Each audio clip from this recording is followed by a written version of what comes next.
I love puzzle games. I suck at them, but I love them. There's a very gratifying feeling I get when I finally solve a puzzle that I've been stuck on for a bit. Puzzle games are also just really cool from a game design standpoint. I like analyzing in my head how developers make these levels, and the different tricks and techniques they use to create cool problems, and the equally cool solutions for them that follow the rules that they made for the game. It's these types of things that have made me gravitate to puzzle games in the first place. Games like Portal, Cut the Rope, Outer Wilds, I don't know, I Spy games if you count those. Even though I'm awful at them, I still really enjoy them.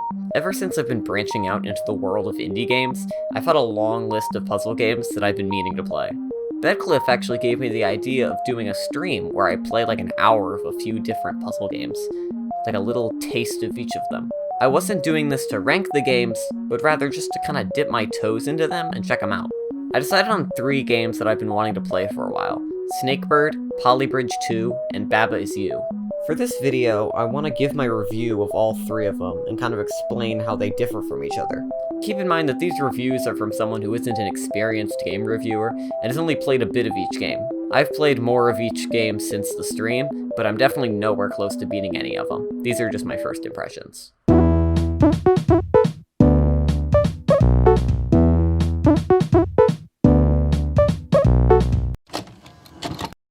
Snakebird was actually the last game that I played on stream, but I think it's best to start with this one. When I was finished my first Portal 2 playthrough, the puzzle game I was next recommended was Snakebird. Everyone who recommended me this game also warned me that this game was hard as balls.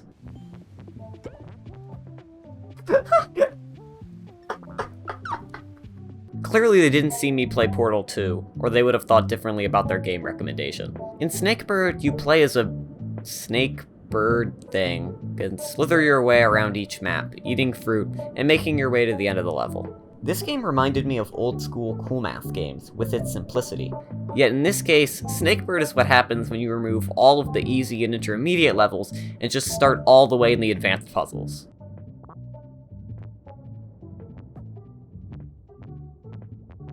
There we go. There we go, I figured it out. Alright. Oh, I have to get both snakes! I was surprised to see how difficult the game actually was, despite the game concept and physics being so simple and basic. Level 3 took me almost 20 minutes. If I can, like, crawl my way down. Yes! Aha! Aha! Oh! Oh! Stuck on level 3, you need a hint? You need a hint there, buddy? You need a hint there, buddy? Dude, I am the greatest puzzler of all time.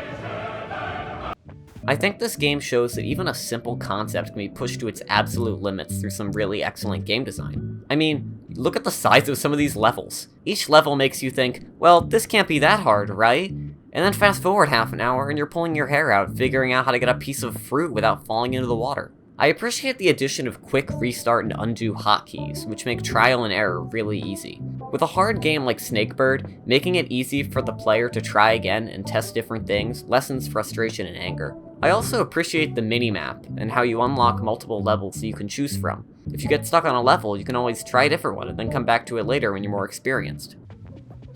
Yes! Get in there! Ah! Big brain moment! Big brain! Ah!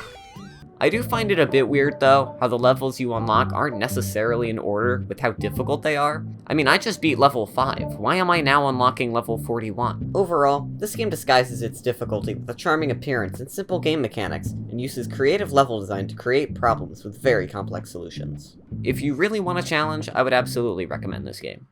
Why'd I take 20 minutes for level 3? Because I'm dumb! That's what it is. If you want to watch someone better play puzzles, there are plenty of people there. If you want to watch me play puzzles, it's gonna take a while. Now, I've never played or seen Polybridge 1, so I can only review this game as its own thing, so keep that in mind. This game is the most different from the other 2. I heard good things about it, and it looked pretty fun. We'll see if this works. Nope, it did not work, did not work. Sorry, goodbye. Plus, it was on sale when I bought it, so win-win. Polybridge 2 makes you build bridges to transport vehicles across. It sounds easy at first, but you have to keep everything in mind.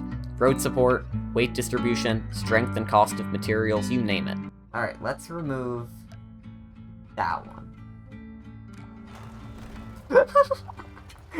Don't remove that one. Okay. This game has a lot of trial and error, but I appreciate how easy it is to tweak your bridge with minor changes to make it work. Reminds me of how actual engineering and inventing is done, where you make a first design, you test it, make changes, test again, and you just keep making these minor adjustments until it works the way you want. See, all the weight's gonna go on those now. It'll work, totally. Wait, it worked? There's no way! Each level is less about finding the right solution, and more about just making something that works. At the end of each level, the game shows you a few alternate designs that worked for other people. I think the difficulty curve is also very good. You start out with very basic materials, and as you progress, you unlock things like hydraulics, which allow for kinetic structures like drawbridges, or like rope, which allow you to suspend your bridge from above. Let's try this out and see if it works. I'm counting on it. Come on, come on, come on, come on. No! Shoot! The game also helps you out with the tips menu, which explains different game mechanics to help you. Like this. There we go. Come on. Come on. Just make the jump. Yes! I hate this game. If you're playing this game yourself and need a bit of help, I can give you one tip that I relied on a bunch. Use triangles. When in doubt, they usually work. Oh my god, it's gonna work. Suck it, Bearware. Get out of here. Oh, you went over budget, Ha! You suck. I did it. Watch a teenager learn that using less material saves money. Shut up. Out of all 3 games, Baba Is You was the one I was most looking forward to. I was told to go in as blind as possible, so that's what I did. When I played it, I was blown away. To understand the brilliance of Baba Is You, you need to understand the basics of any puzzle. Okay, here we go. No, that's a soft one. Now, I'm not a game designer or know anything about game design, but I do know that a puzzle has to have rules. Any puzzle is going to have basic rules that a player must follow. These rules can be things that the player has the ability to do, or things that the player is unable to do. Any puzzle uses these rules to create a problem with a solution using the exact same rules. Using Portal as an example, the player has a lot of power with the portal gun, allowing them to make portals that they can move through. This is a main game mechanic that the developers gave the player. They also created rules for what the player cannot do, like place portals on black surfaces, goop that can kill you, or just limiting how high you can jump. Pretty much any puzzle has certain rules that you have to follow, and you find clever ways to solve each problem you face. In Baba Is You, instead of solving problems using the same rules, you can just change them entirely.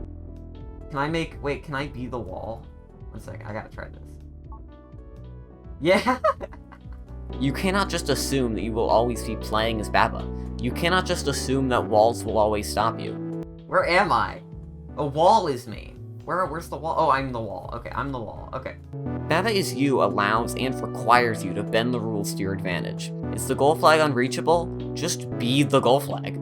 Or maybe just change what allows you to win. I could potentially do lava is me. Shoot, I soft lock. Crap, I'm stupid. Now, there are some rules you cannot change, like the way you push words together to make rules, or just the level boundaries. In some levels, rules that you sometimes can change are actually unchangeable depending on where they're placed. But overall, you have a lot of freedom. Lots of freedom doesn't mean that the game is easy though. Oh wait, I can make Baba Is You and wall.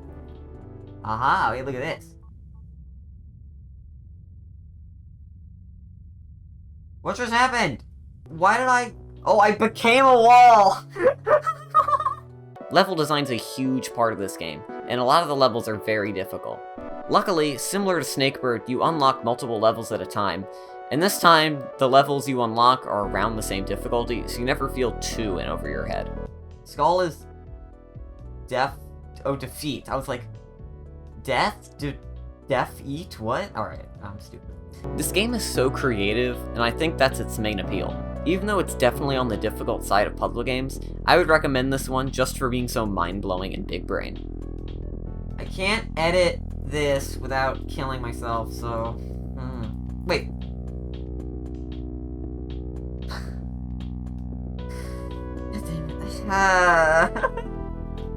Trolled. overall, I had a lot of fun playing these puzzle games. Looking back, I think I chose a good selection of games. Each one was very different from one another and focused on a different genre of puzzle game. As I said in the beginning of the video, I haven't finished any of these games, but you bet that I'll be playing them more over on my shared Discord server with Bedcliff. I'll leave the invite link in the description. We've been having so much fun playing game nights every Friday, so please hop on in if you're interested. This was a much different video than I'm used to making, so if you liked it, please let me know. I'm very open to feedback, so I would love to hear some in the comments. If you guys aren't a fan of these more commentary analysis driven videos, I am more than happy to make more of what I assume people subscribe to me for. Me being dumb with friends online. So that's gonna do it for the video. Thanks for watching.